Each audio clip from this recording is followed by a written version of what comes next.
During birth, Black women have a higher death rate than any other race. Their babies also have a higher mortality rate before their first birthday. Our CIERRA Shipley spoke with a mom who says she had to deal with her own battle in the hospital room.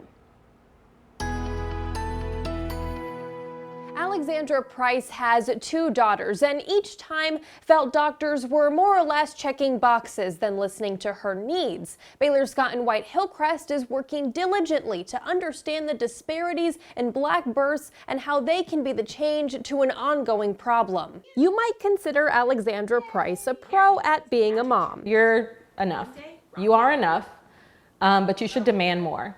You need to tell the people around you that you need to be taken care of too. She's been through 2 births, which means she's had her fair share of labor pains. As a proud mother of 2 daughters, she's no novice to the jitters that come with being an expectant mom. I'm in so many mom groups and it's like, you need to hear this from somebody else that's going through it. But for Price and many other Black mothers, those jitters sometimes grow into fears, particularly fear of losing the life of their unborn babies or even their own. It's something that needs to be more known on a widespread level, and not just known but addressed. It's why she's pushing for more attention on the drawing statistics centering around mortality rates of Black women and their babies. In 2018, Black babies accounted for 10.8 deaths per 1,000 live births. Compare that to 4.6 deaths in white babies. You want me to read and you can do the sign language? Price says there are a lot of conversations in health in the Black community, but it's more than that. The really uncomfortable answer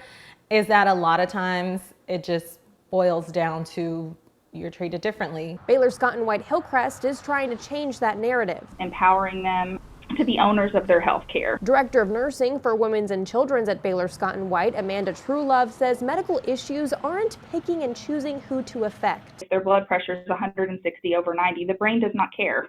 That's not healthy. And so we can't say this population, that's typical for them, so we address it differently than this population. When Price was in the delivery room, she felt it was hard to get a nurse or doctor to listen to her needs. Especially postpartum, you might have a concern and the same anxieties play in, but even when you say, I'm dealing with this, it might be, oh, you're just anxious or you're just overweight. TRUELOVE says in her role, she tries to uncover implicit bias within her team and patients. And to create that safe environment to reflect and take feedback that maybe you were not intentionally delaying care, but it did delay, and what was contributing to that. The conversation needs to continue through healthcare providers, moms, and all of us, as change begins with you. You are, touching a life that's going to play into your education outcomes.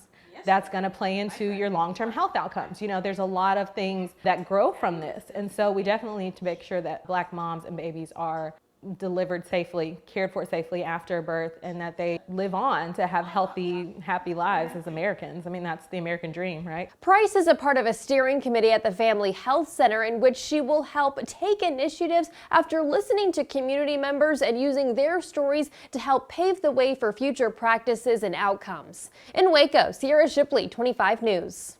Now, according to the CDC, reducing disparities requires multiple systems to address factors affecting these disparities.